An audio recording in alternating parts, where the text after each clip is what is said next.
अस्सलाम वालेकुम। इससे पहले जो हम लेक्चर देख रहे थे वो कैरेक्टरिस्टिक्स ऑफ साउंड से रिलेटेड है, और उसमें हमने सबसे मेन और मेजर कैरेक्टरिस्टिक लाउडनेस डिस्कस की थी, जो कि आपको क्या बताता था। It it is the characteristic by which we can distinguish, हम फर्क कर पाते हैं द फेंट एंड अ लाउडर साउंड।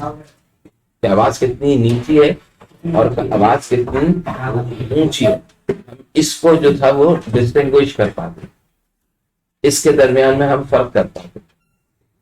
अब आप जो नेक्स्ट हम करने के लिए जा रहे हैं कैरेक्टरिस्टिक, उसके भी हमने 3 फैक्टर लाउडनेस के पढ़े थे कि लाउडनेस डिपेंड करती थी क्रॉस सेक्शनल एरिया पे, फिर लाउडनेस डिपेंड करती थी किस पे, vibrating body amplitude of vibration पे, और फिर लाउडनेस डिपेंड करती थी डिस्टेंस पे। तो हाई पिच और लो पिच का मतलब बता दें। मैं बता रहा हूँ, मुझे चलने दीजिए। अच्छा, अब इसके बाद जो हमारा नेक्स्ट टॉपिक है वो आता है कि अब हम साउंड को, जो नेक्स्ट कैरेक्टरिस्टिक है वो है पिच, और इस पिच को हम कहते हैं, ये जो पिच आपको दी गई है, इस पिच को हम डिफाइन करते हैं on the basis of frequency. किसकी बेस पे डिफाइन कर रहे होते हैं? फ्रीक्वेंसी। देखिए, 2 वेव्स जिनकी एनर्जी सेम हो, मसलन 2 ऐसे लोग या ऐसे बच्चे जो आपस में बातचीत कर रहे हो, एक की आवाज सपोज बारीक है और एक की आवाज मोटी है, इसका मतलब क्या है? दोनों की साउंड की लाउडनेस क्या होंगी? सेम होंगी। लाउडनेस सेम होने का मतलब क्या है कि पहला बच्चा दूसरे से, सुन रहे हैं इधर, पहला दूसरे से और दूसरा पहले से जो नॉर्मल डिस्कशन कर रहा, उसमें अगर मैं ये चेक करना चाहूं कि एनर्जी किसकी ज्यादा है, तो मैं आवाज की ऊंचाई चेक करूंगा कि ऊंचा कौन बोलता है। सही। जब आप किसी से बातचीत कर रहे होते हैं तो इस चीज का ख्याल किया जाता है कि आपकी आवाज का जो साउंड लेवल है, जो लाउडनेस लेवल है, वो क्या रहे? नॉर्मल। अब किसी की आवाज भारी है तो वो भी धीमी आवाज में। आपको याद कीजिए कि कुरान पाक में जो सूरह हुजरात में गालिबन आया है कि ए लोगों, तुम अपनी आवाज नबी की आवाज से नीची रखो, ऊंची मत करो, कि कहीं ऐसा ना हो तुम्हारे अमाल गाया हो जाए। तो वो असल में लाउडनेस की बात की गई थी कि अगर किसी की आवाज भारी है तो भी वो धीमी आवाज में बात, अगर किसी की आवाज बहुत बारीक है, कोई कोई औरत है, कोई खातून है, वो भी बात कर रही हो, तो वो आवाज को क्या रखे? धीमा। यानी कि एनर्जी को आप मत करो, अपनी लाउडनेस जो है उसको मत दबाओ। यानी कि अगर आप दूर खड़े हैं तो इस लाउडनेस में बात करें कि आप सल्लम के लिए आवाज जो है वो एक सर्टेन नीचे लाउडनेस के ऊपर आए, एक सर्टेन लेवल पे आए। आपके बात समझ में आ रही है? तो बताइए, अगर मैं अपनी आवाज को बहुत बारीक कर लूं तो लाउडनेस क्या बढ़ेगी उसकी? नहीं। अगर मैं अपनी आवाज को बहुत भारी करके बात करता हूं तो उसकी लाउडनेस वही नॉर्मल रहेगी। समझ में आ रही है बात? हम जो बात करने जा रहे हैं, now we are talking about the pitch which depends upon the frequency, not amplitude. ये आवाज के मुतालिक बताएगी कि आवाज कितनी बारीक है, कितनी श्रिल है। बारीक का मतलब क्या होता है? श्रिल। और ग्रेव साउंड शेर की आवाज को कहते हैं। जब दौड़ता है ना शेर, उसकी आवाज ग्रेव, जैसे बादल के गरजने की आवाज है, वो ग्रेव के साथ लाउडर भी होती है। लेकिन ग्रेव साउंड और श्रिल साउंड का कॉन्सेप्ट यह है कि उमूमन श्रिल साउंड लड़कियों की आवाज जो होती है, या फीमेल साउंड जो होती है, वो श्रिल या बारीक कहलाती। ग्रेव साउंड लड़कों की आवाज कहलाती है, जो कि भारी आवाज कहलाती। जब ये आयत उतरी थी तो इसका मतलब क्या है कि श्रिल हो या ग्रेव हो, इससे हमें कोई गर्ज नहीं, लेकिन आवाज की लाउडनेस किस चीज में बढ़, क्योंकि आपका गुस्सा, आपकी तहजीब जो होती है, वो आवाज की लाउडनेस। जब आप किसी बड़े से बात करते हैं तो अपनी आवाज को धीमी रखते हैं, तो वो लाउडनेस को कम कर रहा हूं। समझ रहे हैं? अब आप इस चीज को समझिएगा कि श्रिल साउंड जो ऐसी साउंड होती है जिसकी फ्रीक्वेंसी क्या हो? हायर। और ग्रेव साउंड ऐसी जिसकी फ्रीक्वेंसी क्या हो? बहुत लो। मसलन शेर का जब गा रहा होता है या बादल गरजता है तो उसकी फ्रीक्वेंसी क्या होती है? बहुत कम है। और जब श्रिल साउंड की जाती है, मसलन बिल्ली की आवाज, जब बिल्ली मियाऊ करती है तो उसकी आवाज भी क्या होती है? श्रिल होती है, बहुत बारीक होती है। आपने शायद ये एक्सपेरिमेंट किया हो, मुझे तो अंदाजा नहीं है, हम लोग करते थे पहले, साइकिल के पहिए पे ना गुब्बारा बांध दिया करते थे, और जब आप साइकिल को चलाते थे तो पहले डक डक डक डक मोटी आवाज, और उसके बाद जैसे ऐसे आवाज बढ़ाते आते थे, जैसे जैसे पहिया तेज चलता था आवाज बढ़ती, बारीक होती, यानी कि सरल होती जाती। तो अब ये याद रखें कि अगर कोई शख्स जो है वो किसी बारीक आवाज, जैसे अभी आप लोग बारीक आवाज में बोल रहे हैं, तो आपका वोकल कॉर्ड जो वाइब्रेट करता है ना, वो बहुत क्विकली वाइब्रेट करेगा, एम्पलीट्यूड नहीं बढ़ाएगा। अगर आप अपनी आवाज को बारीक करके बोल रहे हैं तो इसका मतलब क्या है कि आप अपने वोकल कॉर्ड के एम्पलीट्यूड को नहीं बढ़ा रहे, आप उसके डिस्टेंस या हाइट को नहीं बढ़ा रहे, बल्कि आप उसकी पर टाइम वाइब्रेशन इंक्रीज कर रहे हैं। पहले एक सेकंड में अगर कम टाइम वाइब्रेट कर रहा है तो आवाज भारी होगी। जैसे अगर आवाज भारी करके बोले तो आपको बाकायदा फील होगा कि मेरा वोकल कॉर्ड जो है वो बहुत कम, बल्कि अगर आप आवाज को भारी करते जाए तो आखिर में आपको बाकायदा वाइब्रेशन आपकी आवाज में फील हो रही होगी। आप देखें जैसे ऐसे करके बोला जाए, जैसे जैसे आप आवाज को आहिस्ता, कुछ एक्टर्स होते हैं ना जो कि बहुत आहिस्ता, एक एक्टर था, अब तो मर चुका, बल्कि आप लोगों को पता ही नहीं होगा, अमरीश पुरी नाम था उसका। वो आवाज थी उसकी क्वालिटी ऐसी थी कि जब वो बहुत स्लो, बहुत लाइटर नोट में बात करता था तो बाकायदा वाइब्रेशन आप सुन पाते थे। तो इसका मतलब क्या हुआ कि if we reduce the frequency of the sound, sound become grave. और जब मैं बोल कर रहा हूं ना गधे, गधे की आवाज से उसमें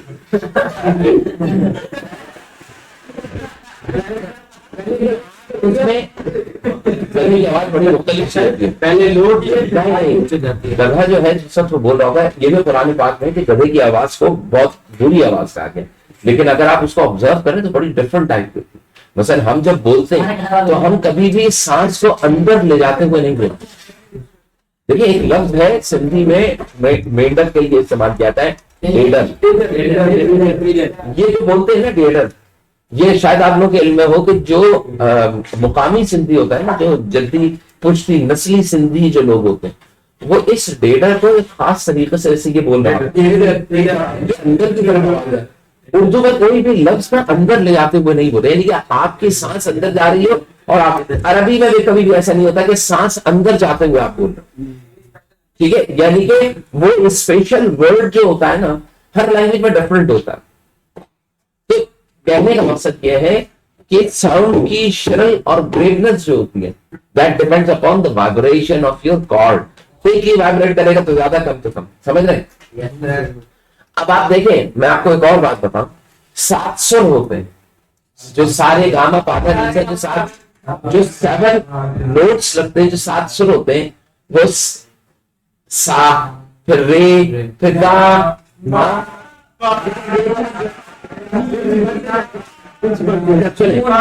इससे अंदर आप साउंड की लाउडनेस नहीं बढ़ा रहे, वो होता है उसकी पिच बढ़ानी। पिच बढ़ाने का मतलब क्या है, उसकी और फ्रीक्वेंसी जो बढ़ा रहे होते हैं ना, वो एब्रप्ट नहीं बढ़ती। मसलन पहले स्वर की जो फ्रीक्वेंसी सपोज मैं कहता हूँ 8 है, तो दूसरे की अगर 10 है तो तीसरे की 12 होगी। अगर पहले की 8 है, दूसरे की 12 है, तो तीसरे की 14 है। यानी कि एक सर्टेन रेंज से, अगर मैं एक गैप के साथ, यानी कि पहले की 2 है, दूसरे की 4 है, तीसरे की 8 है, तो चौथे की 16 होगी। ये एक खास सीक्वेंस के अंदर इसको आगे बढ़ाया जाता है। तभी ये कहते हैं कि ये जो म्यूजिक होता है ना, ये बेसिकली म्यूजिक जो है, इसकी पूरी एक साइंस है। एक साइंटिस्ट थे मूसा अल-किंदी के नाम, उन्होंने, नहीं सारे गामा नहीं कहा, किया था। और जो म्यूजिक, ये बताइए जब म्यूजिक बजता है तो आपके ब्रेन पे एक सूदिंग इफेक्ट है।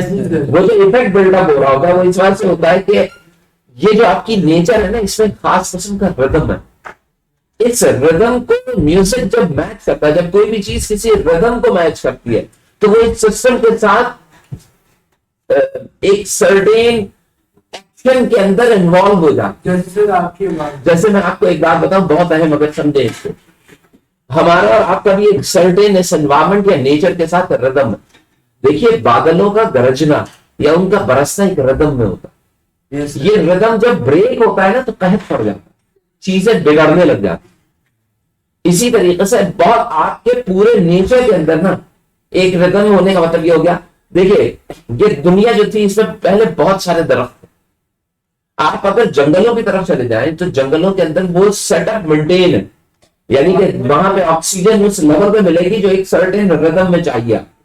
लेकिन हम इंसानों ने क्या किया कि उन जंगलों से निकल के अपनी आसाइश और अपने आराम के लिए हम दरख्तों यानी कि किन की तरफ गए, शहरों की तरफ गए। हमने वहां पे दरख्तों को काट दिया, अपने आसानी और आराम के लिए हमने गाड़ियों को बिल्डअप किया।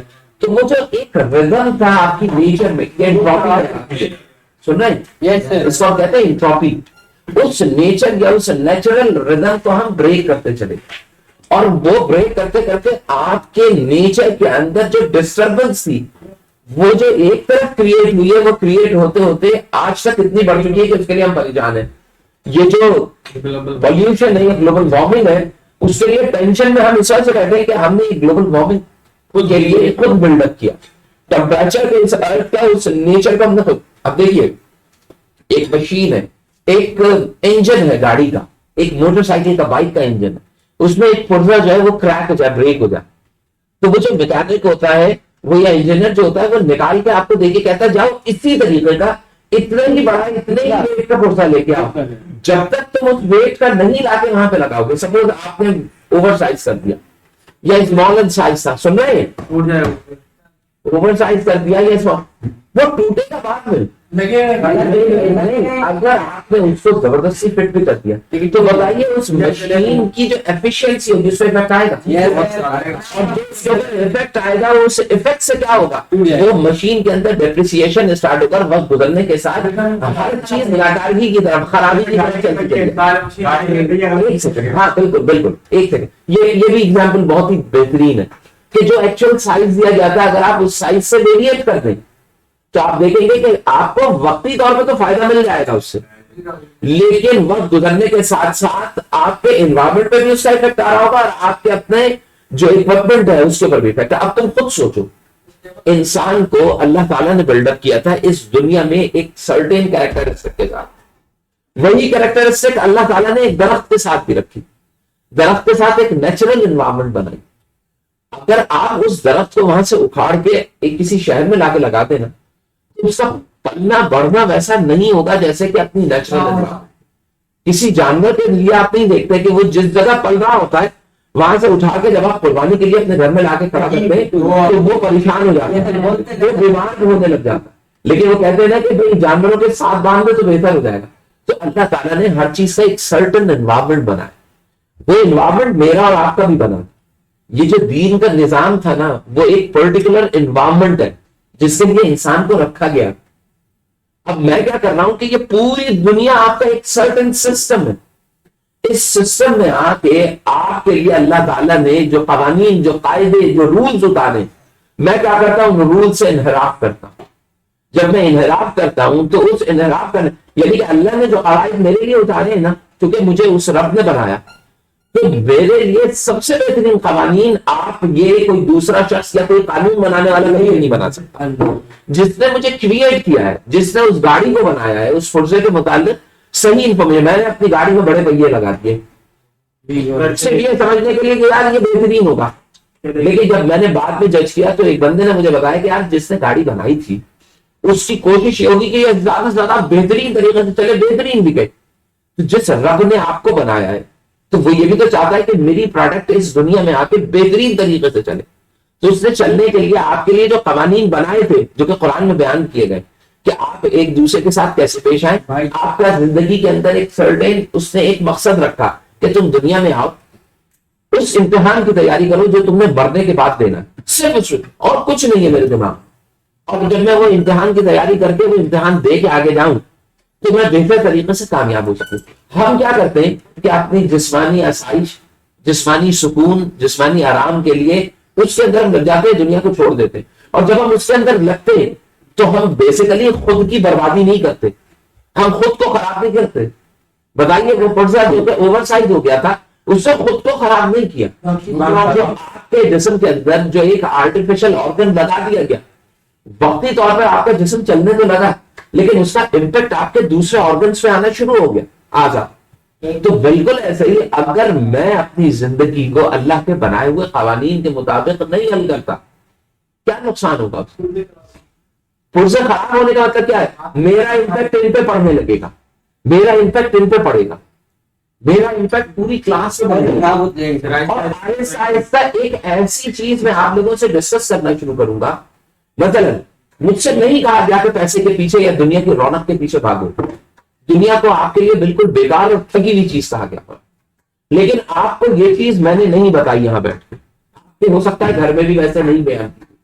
तो हम सब लोगों ने और अपने घर के अंदर हमने किसके पीछे भागना शुरू किया? उस दौलत के पीछे, उस आसाइश, उस आराम के पीछे, उस पैसे के पीछे भागना शुरू किया, जिसके लिए आपके नबी जो थे वो रोते थे कि लोग कहीं उसकी तरफ ना हो जाए। मतलब खड़े होकर आप वसल्लम बयान कर रहे हैं कि देखो, मुझे अपनी उम्मत के लिए ना इसका दर्द, इसकी तकलीफ नहीं अपनी उम्मत के लिए कि वो मुशरिक हो जाएगी, वो शिरक करने लग जाएगी, वो अल्लाह को छोड़ के बुतों की, क्या हमें से कोई बुतों की पूजा करता है 14 साल का? नहीं थे, जो थे वो भी राह रास्त पे आ गए। लेकिन अल्लाह के नबी ने कहा तो मुझे खौफ इस चीज का है कि ये दुनिया के पीछे हो जाए, दुनिया की दौलत का शिकार हो जाए, और दुनिया की दौलत से मेरी उम्मत को आजमाया जाएगा, और उसके साथ जब दौलत उसके सामने आएगी ना, तो वो सारा दुनिया छोड़ के अपना जहन रहेगा। तो हुआ क्या, जब आप सल्लम के बाद, जब नबी पाक सल्लम के जाने के बाद खुलफाए राशिदीन थे, तो वो खौफ करते थे दौलत, वो दौलत को सांप समझते थे, वो डरते थे उससे।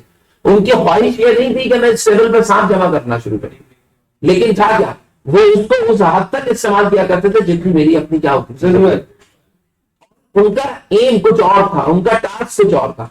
आप देखें ना, पहले दिन अपनी क्लास स्टार्ट करते हैं तो आपका टास्क ये होता है कि फाइनल एग्जाम जब होगा बोर्ड का, तो उस पेपर में आप बेहतरीन काम करें। लेकिन होता क्या है, घर में जब आप बेतहाशा मोबाइल देखना शुरू करते हैं, बेतहाशा मूवीज देखना शुरू करते हैं, आप बेतहाशा दोस्तों के साथ बाहर वक्त गुजारना शुरू करें, तो आपके पेरेंट्स आपको बुला के क्या कहते हैं कि बेटा टाइम जाया कर रहे हो, तुम गलत कर रहे हो, तुम फेल हो जाओगे। क्यों कहते हैं?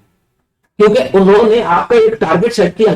वो ये कहता है यार, एक टारगेट के साथ अगर तुम दूसरा टारगेट अपना बना लोगे और तीसरा बना लोगे और चौथा बना लोगे, तो जो मेन टारगेट था ना उससे तुम डेविएट, ये सारे टारगेट्स आपको मेन टारगेट से क्या करते रहेंगे, डेविएट कर, और लग वाला आखिरी में पहुंच के तुम परेशान होगे और कहोगे कि यार ये मैं किस तरफ चला।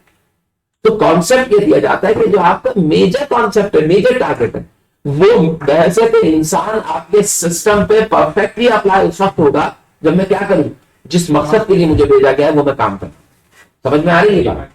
तो बिल्कुल इसी तरीके से हम अगर पिच की बात करें तो पिच जो है वो एक साउंड की फ्रीक्वेंसी की डिपेंडेंसी पे, if we increase the loudness pitch will not be change. अगर मैं लाउडनेस बढ़ा दूं या कम कर दूं तो पिच के ऊपर उसका इंपैक्ट नहीं आता। बात समझ में आती है? तो पिच का इंपैक्ट लाउडनेस के ऊपर पता ही नहीं होगा। आवाज कितनी बारीक है, आवाज कितनी मोटी है, इसका मतलब क्या है कि जब मैं पिच की बात करूंगा तो दो नॉर्मल बोलते हुए बच्चों से बातचीत की बुरी तरह पे मालूम। अगर मैं इन दोनों की बात करूंगा, की बात कर रहे होंगे, तो जिसकी आवाज भारी होगी वो उसकी ग्रेव साउंड, जिसकी स्मॉल इन फ्रीक्वेंसी होगी, लो इन फ्रीक्वेंसी, वो ग्रेव साउंड। तीसरी चीज आती है क्वालिटी। अब यहाँ पे ये देखिए, आप इसकी एग्जाम्पल के अंदर अगर यहाँ पे देखें तो आपको ये क्लियरली दिखाई देगी।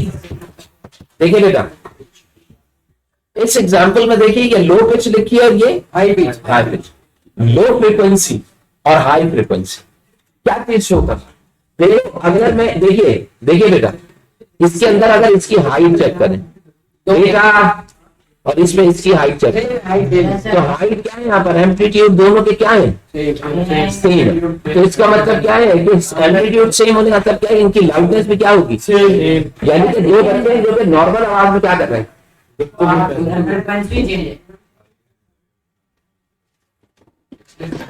ये बकवास कर रहा हूं मैं, क्या हो रहा है, क्या नहीं सर।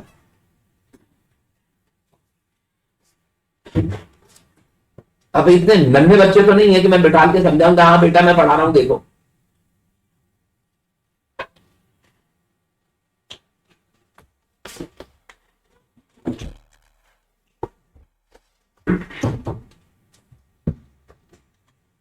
अच्छा भाई,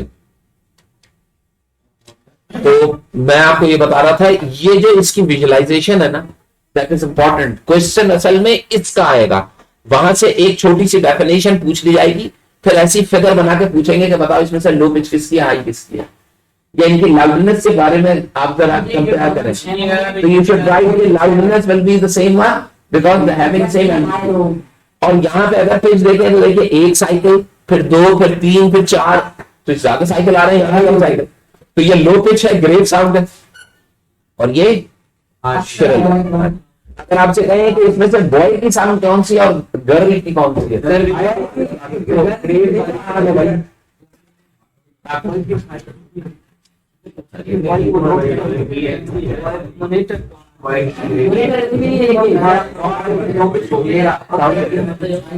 अच्छा बेटा ये चीज समझ में आ गई। अच्छा अब आप ये देखिए, सुने, हाँ बिल्कुल। अच्छा भाई बात सुने। नेक्स्ट जो है आपके पास वो है क्वालिटी ऑफ साउंड। लिसन, अगला जो है वो क्या है आपके पास, क्वालिटी ऑफ साउंड। ये कैरेक्टरिस्टिक अभी बताई गई कैरेक्टरिस्टिक में सेकंड लास्ट। क्वालिटी का मतलब क्या होता है कि the characteristic of sound by which we can distinguish between two sounds. हम दो साउंड्स को डिस्टिंग्विश करें जबकि उनकी लाउडनेस भी, देखो भाई इधर, इनकी लाउडनेस भी सेम हो, उनकी पिच भी सेम है, लेकिन इसके बावजूद मैं उनको डिस्टिंग्विश कर सकूं, उनकी क्वालिटी कहलाती है। मसलन देखो, एक साउंड ऐसी है जो सेम टाइप ग्रेव है, दो लड़के बात कर रहे हैं, एक की आवाज भी उतनी ही भारी है, एक का वोकल कॉर्ड भी उसी फ्रीक्वेंसी से वाइब्रेट कर रहा है जितनी फ्रीक्वेंसी से दूसरे का, तो दोनों की फ्रीक्वेंसी सेम हो गई। दोनों एक खास टोन के साथ बात करें, खास लाउडनेस पे बात करें, दोनों की लाउडनेस भी सेम हो गई।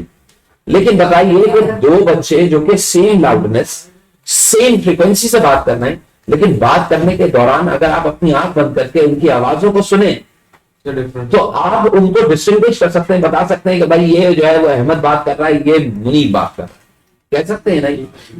रीजन क्या है, जबकि दोनों की फ्रीक्वेंसीज भी सेम, दोनों के एम्पलीट्यूड भी सेम, तो इसका मतलब क्या है, कोई तीसरी चीज है जो कि डिफर कर रही है, that is called quality of sound. Sir ये भी क्वालिटी, एक सेकंड, क्वालिटी असल में आपको क्या बताती है कि अगर दो साउंड्स की फ्रीक्वेंसी और उनके एम्पलीट्यूड यानी कि उनकी पिच और उनके लाउडनेस अगर सेम हो जाए तो इसके अलावा भी मैं साउंड को डिस्टिंग्विश कर सकता हूं।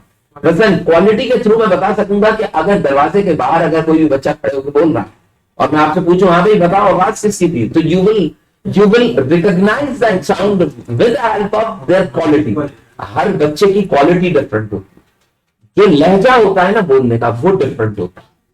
आपने देखा है कि इमरान खान की मिमिक्री की जाए, खान साहब, उसके अंदर खास किस्म का साउंड टोन बना के जो अल्फाज वो बोल रहा होता है बिल्कुल वैसे ही अल्फाज बयान किए जाते। तो इसका मतलब क्या है कि बोलने वाला अगर उसकी आवाज बना रहा है और आप लोग हंस रहे हैं तो वो असल में उस साउंड की कौन सी कैरेक्टरिस्टिक क्वालिटी, वो क्या कर रहा है, उसकी क्वालिटी को कॉपी कर रहा है। मैं कहता हूं भाई मैं जैसे बोलता हूं, बोलने के लिए एक मेरा लहजा है, अल्फाज को अदा करना हो सकता है कुछ लोग ऐसे अल्फाज अदा कर रहे होते हैं कि आखिरी में किया जाता है ऐसे करके बोल रहे।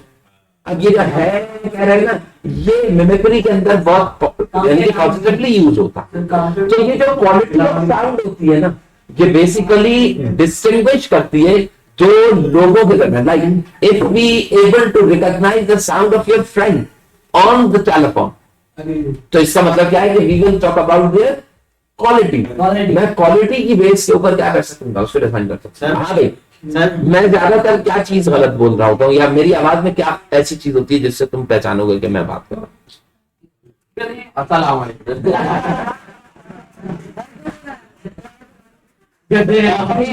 यार ये तो मुझे कह रहे हो,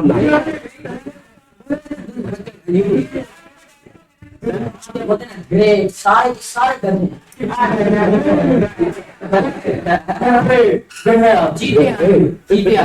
अच्छा ये तो अल्फाज हो गए सर, एक होता है एक्सेंट। हाँ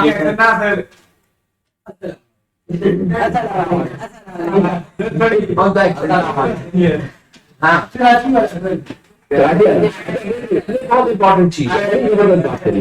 देखिए ये चीज हमने कभी भी इसको इस ऑर्डर में मेरे जहन में भी नहीं आई। यानी कि quality of sound area to area vary करती है, यानी कि कराची वाले का जो एक्सेंट होगा कराची का वो डिफरेंट होगा। लाहौर वाला बोलने वाला यानी कि सिंधी जो होगा वो अपने एक्सेंट में बात करता है, जैसे ये बोलता है सिंधी बहुत अच्छी।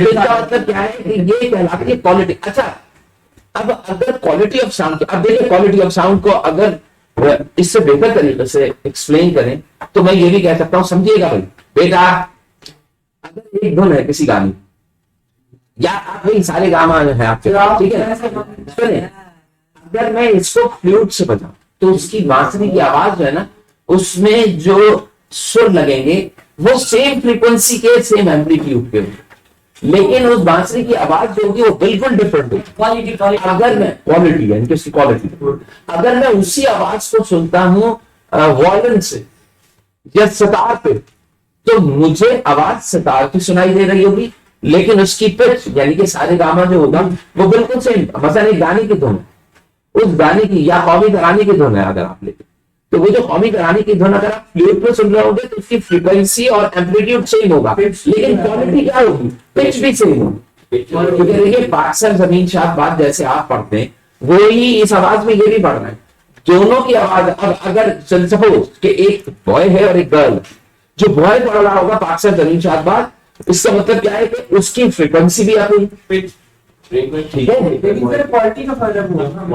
वहां पर बॉय की फ्रीक्वेंसी लो होगी और गर्ल के रिलेटिवली क्या होगा, लेकिन बॉय और गर्ल की क्वालिटी के अंदर क्या होगा, डिफर करेगा ना। सर ये समझ रहे हैं देखें सर, ये भी तो हो सकता है कि दो, जैसे कि मैं आपको बताता हूँ, एक साउंड होती है आ, देखिए मैं आपको बता रहा हूँ क्वालिटी, मैं कैसे कह रहा हूँ अच्छा आप लोग भी कहते हैं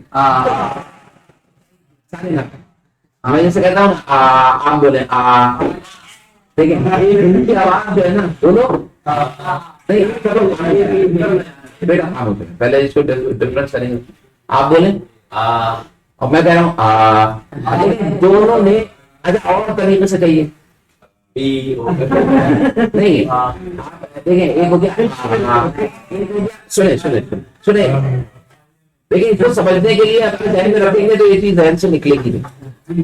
एक आपने कहा एक आपने कहा ऐसे कहें मुश्किल से कहा ये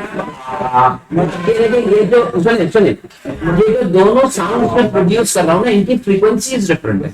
जब मैं कह रहा हूँ तो इसका मतलब क्या है कि मेरा जो वोकल कॉर्ड है ना वो बहुत क्विकली वाइब्रेट कर रहा है, लेकिन एम्पलीट्यूड क्या है, सेम उसका। तो हमने क्या चीज देखी, हमने क्वालिटी देखी कि अगर एक पूरे नोट 7 नोट सप्लाई हो, आप वही सेम 7 नोट एक फ्लूइड से अप्लाई कर रहे हैं और एक पियानो से अप्लाई कर रहे हैं, तो इनकी फ्रीक्वेंसी भी सेम होंगी, इनके एम्पलीट्यूड भी सेम होंगे, लेकिन इनकी क्वालिटी जो होगी वो देखिए। सबसे अहम चीज क्या है, ये देखें देखिए यहाँ पे आपको नजर आ रहा है, देखिए ये फ्लूइड है, ये कार्नेट है, ये क्लैरिनेट है, ये इंस्ट्रूमेंट होता है। क्लैरिनेट की आवाज जो है वो किससे, फ्लूइड से, देखिए बहुत क्लोज है। ट्यूनिंग फोक, आप बताइए भाई ट्यूनिंग फोक से जो साउंड आ रही है, ट्यूनिंग फोक से जो साउंड क्रिएट हो रही है, देखिए ये पहला साइकिल आया, फिर ये दूसरा आया, ये तीसरा आया और फिर ये आधा, यानी कि 3.5 साइकिल। देखिए यहाँ पर भी 3.5 साइकिल है और यहाँ पर भी 3.5, तो इन सब की फ्रीक्वेंसी क्या हुई, देखिए इसकी हाइट चेक कीजिए, इसकी हाइट चेक करें और इसकी हाइट क्या है, सेम है, तो फ्रीक्वेंसी भी क्या हुई, सेम हुई और एम्पलीट्यूड भी क्या, लेकिन देखिए इसकी शेप जो है वो इर्रेगुलर है, इसकी शेप तो